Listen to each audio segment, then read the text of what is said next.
Hi, this is Ben from Beneos Battlemaps, and this video is an experiment for me, because it's for you, my fellow DMs. It is a visual impression of the architecture and the 3D impression of Argynvosthold, my newest Dungeons & Dragons map on Patreon. This is, as I said, for you DM. So if you're a player, just close the video and enjoy this whole scenery and this whole environment on your table. First things first, English is not my my main language, my mother tongue, so excuse any missing words or grammatically gibberish, because I'm not used to explain things in English quite often, to be honest. Okay, as I said, this is for you to give you an understanding of the whole place. And this third thing you might notice is it's really stuttering. That's not because of my bad machine. It is because of this place itself. It's not optimized. I'm really directly into the editor of the Unreal Engine, where I build all the cool and fancy maps for you and for us. And yeah, I also deactivated the lightings and foliage and stuff, and it's still really stuttering. But it shouldn't affect the way you see this building in the end, I hope. So it's one thing to read the description and to see the 2D maps, but it's completely different feel if you see this whole place as it is in 3D, with its collapsed south side, the destructed rooftop, the doors, and the design of this whole place. One thing I noticed is the first thing I noticed is, as when building this whole place, is the height difference from the first floor surface. So the first floor is only reachable with these stairs, and that means that everything outside or below the stairs are under the first floor surface. So the first question that's not answered in the module is, what is here below first floor? Then there is a huge unused space under the first floor. So because you have here this gridded fence with the chain, and it's only reachable via these steps. And as with the first floor stairway at the entrance, you also get to the surface level down with this stairs. And yeah, that's brings me, is this just a huge fundament? A basis full of rock? Could be an interesting mini adventure or dungeon, what lies below Argynvost. What is really interesting as well is if your players try to climb to the windows. It's quite a task. They have to climb 10 feet with not very easy to reach a brick wall. And not very easy to climb the brick wall. Okay, so I think we saw enough from the outside. Maybe one small look at our fellow friend Argynvost. The things you're seeing here floating around are the indicators for the lightning and stuff. Just ignore it. As I said, it's not supposed to be a fancy, super cool marketing video. It's for you to give you an impression and help you better manage your job as a DM. Yeah, Argynvost. one Easter egg I placed is the cold throat inside the dragon that no one will ever see, of course. But yeah, it's because of the cone of cold trap. Yeah, that got really had lost effectiveness over the years. Okay, so this is the main hall, the entrance hall, and it's not, of course, it's not as cool as it could look, because I deactivated lightning and stuff. But I can give you a small impression just to let you see how cool this is in the end. As you see, it's really stuttering now. It's really stuttering, but yeah. Let us deactivate it again. And as I said, just ignore my broken English. You might just mute me and put some music on your ears. Okay, so I think I should speed up some things. Okay, from here on, your players have the choice where to go. To the second floor, to the first floor. I will go to the first door on the left that brings us to this this bar room or this living room like environment. Two interesting things are this coffin for once, and it's has a carving on it, like a queen carving, and your players of course think, oh well, that's another creepy thing Strahd placed here to to creep us and scare us. But in fact, it's a coffin, just like in furniture, where the knights stored their glasses and wineries and liquors inside. It's just to creep out your players. The second thing is this fireplace, where the living fire lives in, and it's some kind of an event. When your players come in here, they trigger it, and it comes out, and your players roll for initiative.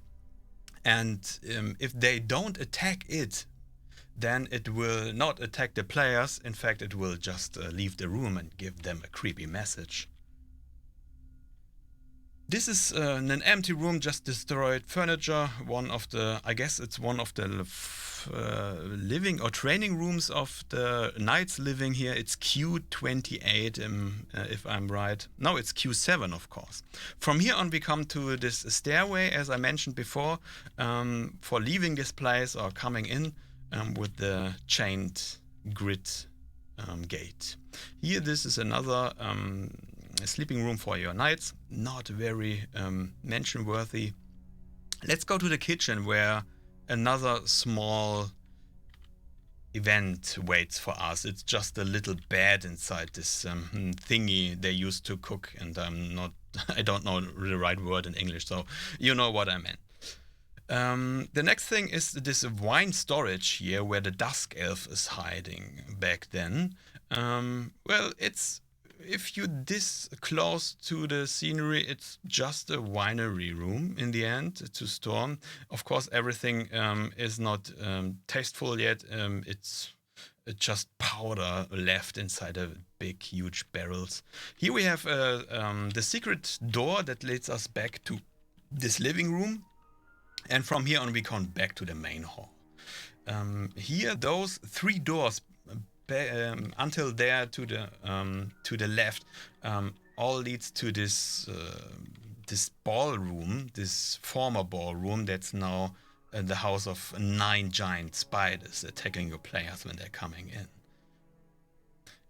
And that's one of the coolest aspects here of the whole mansion, of the whole stronghold, is the collapsed south side of it. And I always ask myself, why is it that collapsed? Of course, it got destroyed by Strahd, but I think it is described in the module that after Vladimir died, Argynvosthold hid inside Argynvost the dragon hid inside Argynvosthold, and the Strahd's troops don't engage this dragon. In fact, they sieged the whole building, and I guess that's that is the fingerprint of this sieging, the whole disrupted collapsed side.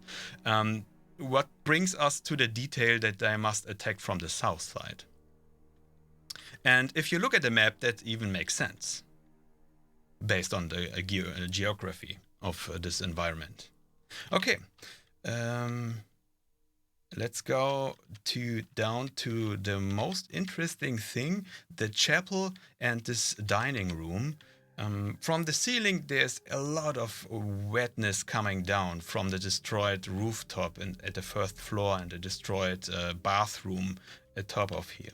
Here we have the two knight armor statues. They, of course, every player thinks they get to life and attack you, but they don't. From here on, we get to the chapel, and it's really foggy as described in the module, with a destroyed window.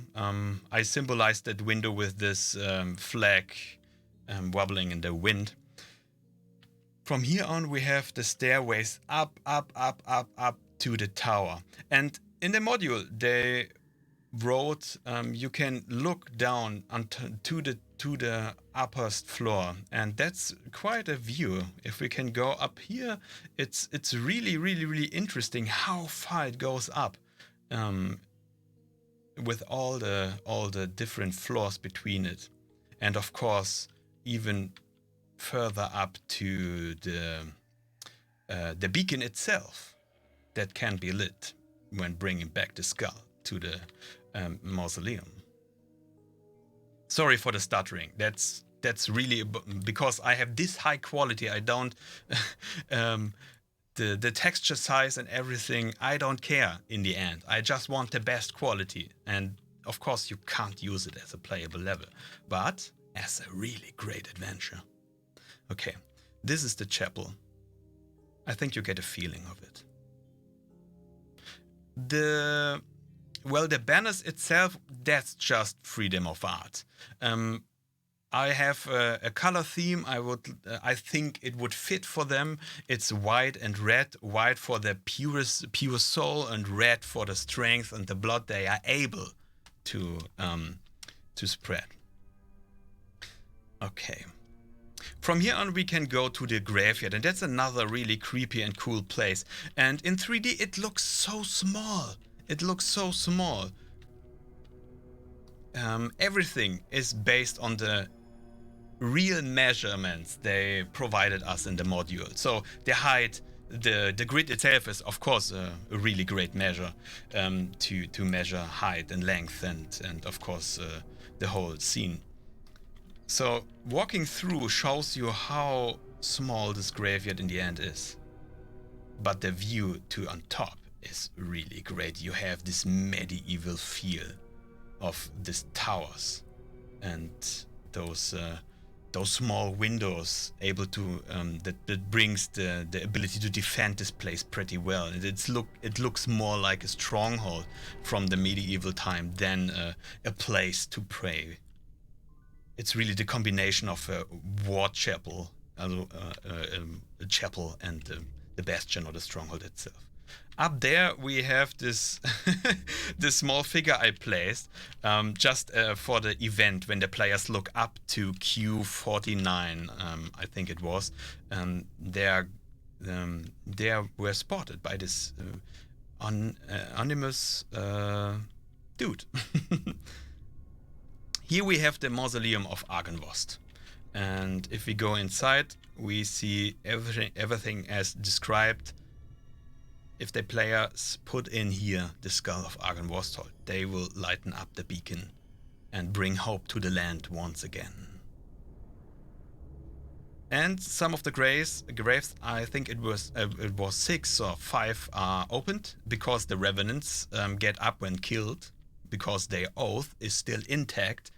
And if their body is destroyed, their soul just will reappear in one body in Argynvosthold or in different places in Barovia.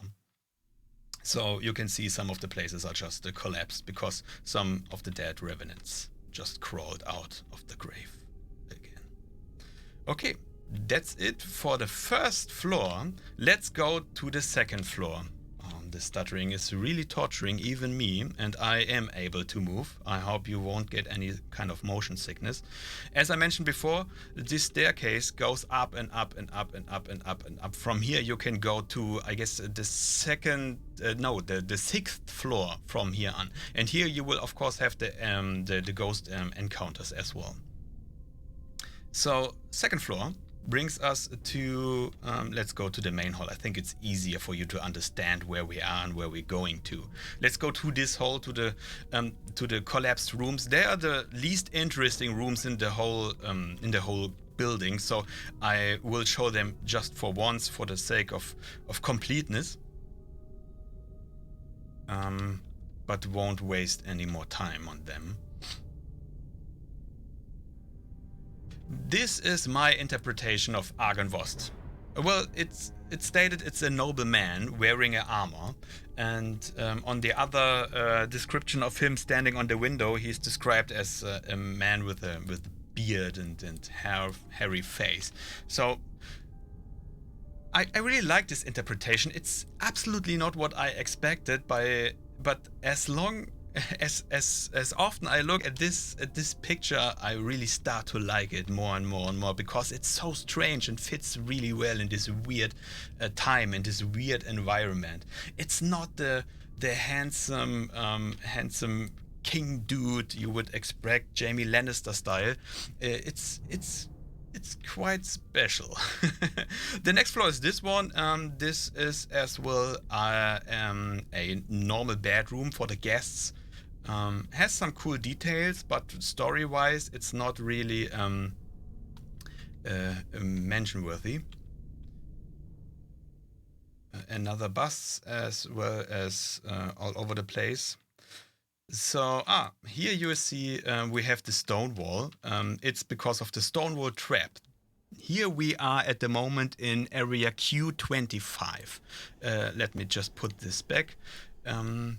Here in those sleeping rooms for the specters, well, for the knights of course, but here only specters are, 4 here and 3 on the other side, are just waiting for your players to activate the trap.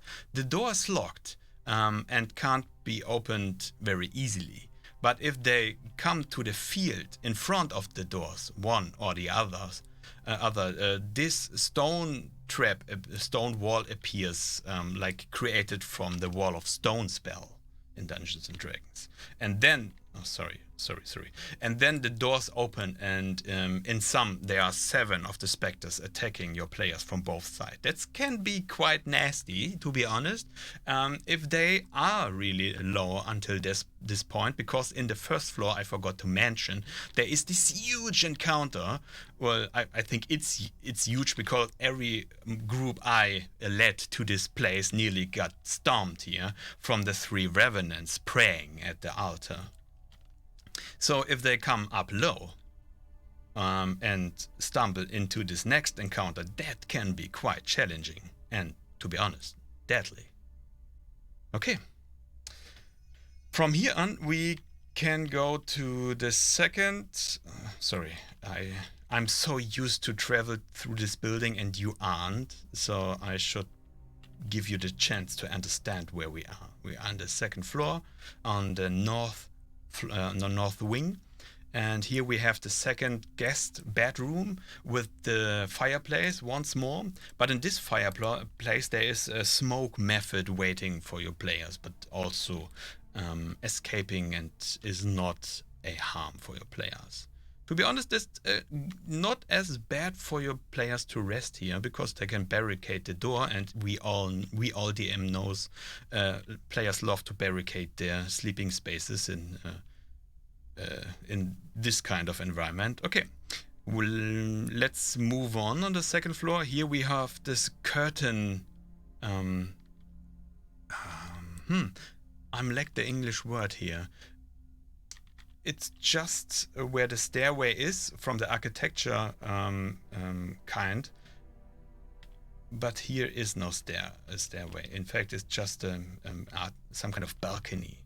So on the left side there's nothing. On the right side there's another small encounter. If they pull the curtain besides, they see this thing, and in fact it's another illusion by Strahd. If they pull the curtain besides, they see a head of one of your players as an illusion. From here on, we can go back to the chapel in the second floor, and here we have this chair, giving you quite a good view about everything happens below there, and give you a good sign of how massive this place is. From the main hall, you have this 2 staircases leading up to the third floor, and the third floor is for me the most interesting, to be honest. So we are here, and from the main hall, and go up to the third floor, and from here we see also the collapsed side from the south wing. Not as interesting, but the most interesting thing is the collapsed floor, the collapsed ceiling in this third floor. It is really the most dominating aspect of this floor, because it changes the mood, it changes everything in this floor. And there is not as much detail in the description of this floor, so I added a lot to make it as creepy and unholy / holy as possible, because this is where the upper guard of the Order of the Dragon, of the Silver Dragon, lives and prayed. So we have this this interesting chapel-like prayer room with the pictures and the fresks on the wall, and these 3 windows showing the the 3 saints of Barovia, Saint Macovia, as well as the Morning Lord, and the third one is well, I led this adventure for like 4 times, and holy moly. The reason why you don't see them here is just because it would take too much time to build to put so much energy into these small details, because you won't see it from the actual battle map view. So yeah, I was a bit lazy here, but I think you can forgive me with that. But this room is really impressive. I really love it. I found some interesting medieval and baroque wall paintings and tapestry, and used the pictures to make it as heroic as it is described. Okay, I really love it, as you might notice. Okay, here from the collapsed ceiling, we can go to this throne room, and once again, as in Castle Ravenloft, the throne is turned 180 degrees, so it just shows the back.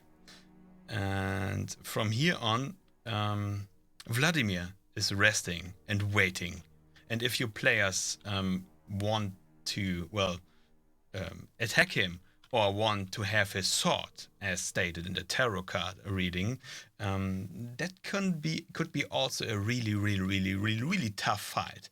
And to underline this, I added those skeletons. I read it in the Curse of Strahd Reddit, and it's really interesting to show this to your players, because it just creates a sense of danger, because who are those skeletons? And if you describe them as adventurers who got killed at this place, and there are so many bodies here, your players see, okay, that's not the usual revenant.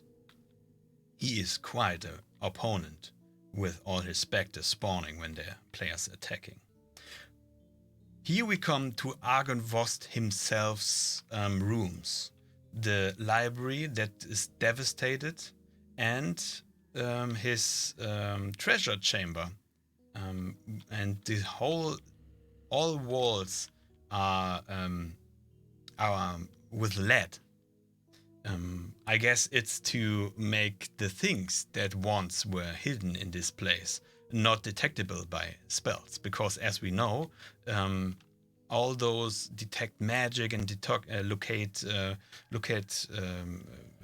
item and stuff can't go through the metal lead. From here on, we come to the sleeping room of Argynvosthold, and that's just an empty room, because he used to sleep here in his dragon form, and he needs space, of course, and not a bed. So I just put in here this huge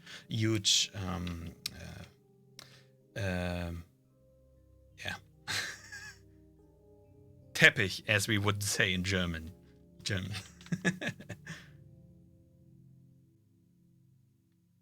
All right, okay. Let's go to the next room. And here, let's wait for the autosave. Okay, okie-dokie. We are still here in the north wing of the 3rd floor, and here we come to the High Garden, the High Guard's dining room, where Sir Godfrey is waiting for your player. Sir Godfrey Gwillem, the former lover of Vladimir, sitting on his throne, and with his 4 or 5 revenants sitting on the chairs here. I guess it's 5 revenants and Sir Godfrey himself. And that's one of the most interesting encounters, because they are bound to this oath, and in the heart they're good, but they're corrupted souls, trapped in this place and getting more and more mad about all the things happening in Barovia, and they can't do anything. The way I decorated this room is because the Order of the Silver Dragon is not just it's not just one army or one kind of knights. It's from knights all over the place, and I imagine that those knights come with their own banners from their houses to this place to follow the silver dragon, but not but still are bound to a house. And therefore I placed these banners all over the place, and this whole Roman-like fresque at the wall. And from here on we can go to the bedroom, and that's also an interesting place because it's the bedroom of Sir Godfrey and Vladimir, and with these two pets they hunted down and used as decoration in this room, this bear and this wolf. And that's it for this floor, to be honest. We have this storage room, but it's absolutely empty and absolutely uninteresting. So let's move out here again. Back to the third floor. The only way upstairs from here is to the two stairways here and there. No, you can only go upstairs here, of course. Sorry. So you can go upstairs there. We move through the collapsed rooftop. And look, and we are looking at the whole structure from top. We have those ballistas here. They are not usable anymore. And one of them is completely destroyed. That's the one over here. And in those tower-like buildings, they were for the guards. So I placed a little oven here and a shelf and a bench just to have a break from the watch duty. Okay. I wasn't quite sure for what this building was once for. So I guess it's another chapel or some kind of, well, storage. I really don't know. It's not really described. So I had some neutral windows and some chapel-like windows as well. But in the end, it doesn't matter because you won't see it from the Battlemap view. Okay, interesting is from here on the way to the top, to the beacon. So it's not that high of a tower, but it's not it's mansion worthy in the end. So from here your players might arrive to this rooftop from the staircase, as I mentioned before, and from here on we can go to the upper floors. We are still in the 4th floor, and from here you have the way up to the beacon itself. Interesting, one thing I want to mention here are those balconies left and right, and from there on the specters can absolutely easy shoot to your players with arrows and crossbows. Well, I think they only have arrow and bow. And this is now on the 5th floor. This is the point where your players will end if they go up the staircase from the 1st floor from the chapel all to the top to this final destination here, to this 5th floor. And from here on I implemented this little window, and from here on we can go further up to the beacon itself. That's also not as well decorated and interesting because I think it's just a watch post in the end. It's not a chapel, it's not an area for praying, it's an area for far-seeing. Well, not far-seeing in the Madame Eva. But you understand what I meant. Sorry, as I mentioned before, English is not my mother tongue, and I hope I will get better. But I think it's worthy to mention it and to show you the whole building. And from here on, we reached the last point. This, ladies and gentlemen, is Argynvosthold in its stuttering glory. And I really love this place. And beside my English skills, what do you think about this kind of presentation?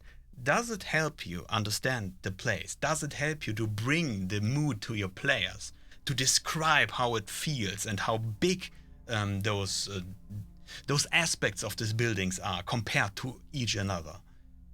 For me, it was quite a great experience to build this place, and I think I would do this kind of presentation for all the other places as well, like the Amber Temple or the Wizard of Wine, or maybe of the ones, even the ones I did already. Just I have this 3D point of view, so why don't share it? This map, as all the other maps you can get on my Patreon, I have battle maps separated in each wing, because one task, one challenge building this place was, okay, how do we make this work in terms of battle maps for your TV on the table and on the virtual tabletops like FoundryVTT. I cannot mention. I cannot say how much I love FoundryVTT and with these battle maps, but the problem is they are bound to a size to fit on the TV and to fit on the virtual tabletop. So I must slice down every floor and can't use a huge 2D image like in the books or from other tabletop or battle map creators. And that's quite a challenge. That's a huge challenge. Yeah, you will find them on my Patreon. You don't even need to be a patron. Every 2D maps are for free there. But if you want to support me and the work I put in, I worked here like, well, at least 70 hours, at least. You can support me on Patreon as well with the animated battle maps. Okay, so the video is long enough. I hope, you like it. And of course, stay healthy. Bye-bye. Ciao, ciao.